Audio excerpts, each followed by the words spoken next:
Assalomu alaykum hurmatli tumanimiz aholisi va mehmonlar diqqatiga.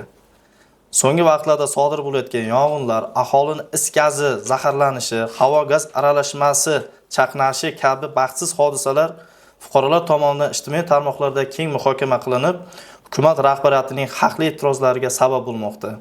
Shu bois favqulodda vaziyatlar xavfi yuqori bo'lgan kuz-qish mavsumi oldidan yong'in, havo gaz aralashmasining chaqnashi va is gazidan zaharlanish hodisalarini oldini olish maqsadida respublikamiz hududida 2025-yil 15-sentyabr kunidan 15-oktyabr kuniga qadar yong'indan ogohlik umummilliy kampaniyasi oyligi e'lon qilindi. Ushbu yong'indan ogohlik umummilliy kampaniyasi oyligi davrida favqulodda vaziyatlar vazirligi tomonidan quyidagi yo'nalishlarda profilaktik tadbirlar amalga oshiriladi. Birinchi galda talabalar yotoqxonalari, moslashtirilgan binolar, ijaraga olingan hovli uylar, kvartiralar va hostellarda yong'in, havo gaz aralashmasining chaqnashi va is gazidan zaharlanishning hodisalarining oldini olishga qaratilgan tekshiruv va o'rganish ishlari olib boriladi.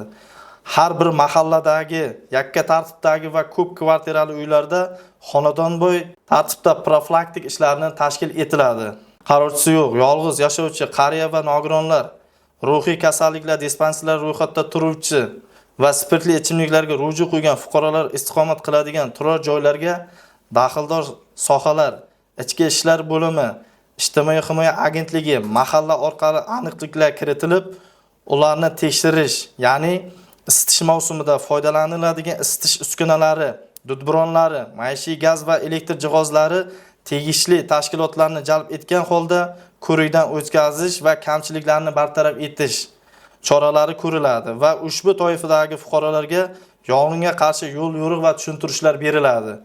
Ijtimoiy soha obyektlari va tadbirkorlik subyektlari, ishchi xodimlari, shuningdek, mahallalarda aholi bilan yong'inlarning oldini olish va sodir bo'lganda to'g'ri harakat qilish ko'nikmalarini oshirishga qaratilgan yo'l yo'riq va mashg'ulotlar o'tkaziladi. Tunda insonlar qoladigan maskanlar, mehribonlik, saxovat va muruvvat uylari, shifoxona hamda qurilish ta'mirlash obyektlaridagi ishchilar uchun tashkil etilgan vaqtinchalik yotoq joylarda yong'in xavfsizligini ta'minlash, havo gaz aralashmasining chaqnashi va is gazidan zaharlanish hodisalarining oldini olish. Paxta 2025 yig'im-terim mavsumida yong'in xavfsizligini ta'minlash asosiy yo'nalishlar etib belgilab olindi.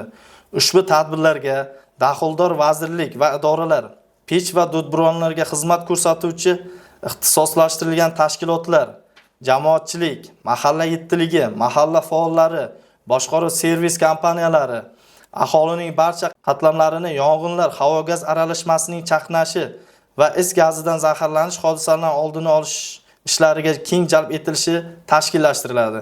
Hurmatli hamyurtlar, aziz ishxonliklar, 15-sentyabr kunidan 15-oktyabr kunlari yurtimizda o'tkaziladigan yong'indan ogohlik umummilliy kampaniyasi oyligi tadbirlarida faol ishtirok etishingiz so'raladi.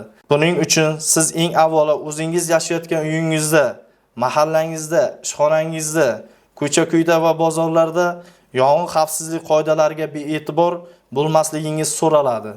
Zero jamoatchilik nazorati bor joyda bu kabi ko'ngilsiz hodisalar bo'lmaydi. E'tiboringiz uchun rahmat.